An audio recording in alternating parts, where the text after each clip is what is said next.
Lesson 14. Off the beaten track. Welcome to Lesson 14. Off the beaten track. In this lesson, you'll listen in as Simon and Madeline arrive at a friend's house in the country for a weekend away. Listen to their conversation and see if you can understand all of the idioms that are used. Simon, Madeline, welcome. It's great to see you guys. Hi, Jeff. Thanks for inviting us. And sorry we're a bit late. Simon decided to take the scenic route. Well, a captain is only as good as his navigator. Uh-oh. Did I not give you decent directions? I know it's hard to find this place. It's a little bit off the beaten track. Your directions were perfect, Jeff. We just got a little mixed up coming off the interstate. And, of course, it will be a cold day in hell before Simon here stops and asks for directions, even in the middle of nowhere. Yeah, but I told you I could wing it and find my way here. And here you both are. Well, come on in and shake off the dust. You can freshen up and I'll whip up some of my famous guacamole and a drink or two. We can relax on the porch and catch up as the sun goes down. Ah, a fiesta in the country. I can't wait. I can feel myself unwinding already. I'll say. Now there's a way to end a long drive.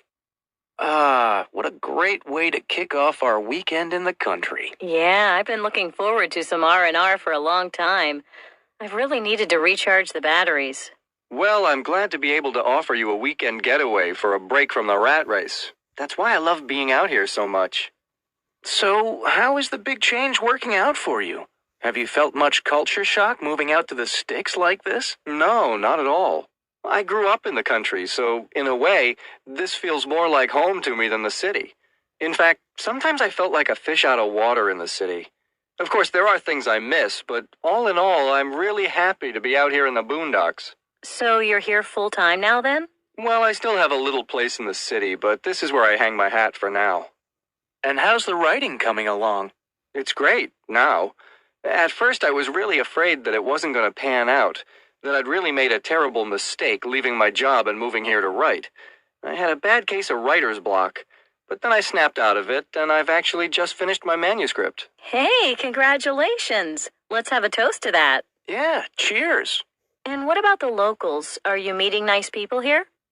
Oh, sure. When I bought the place, I didn't know anyone, of course. I think I stuck out like a sore thumb, too, because everyone knows everyone around here. People always seem to be sizing me up, but giving me the cold shoulder at the same time.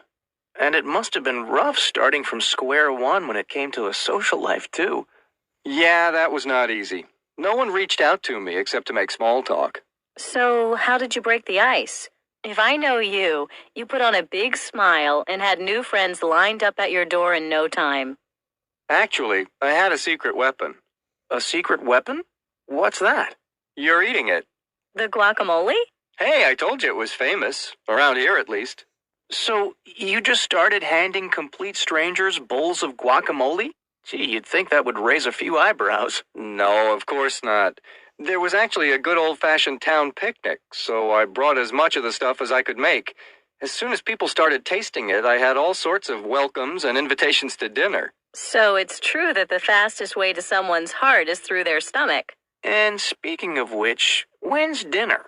Whenever we want. We're not on the clock here. Great, because the sunset is gorgeous. I could sit here all weekend.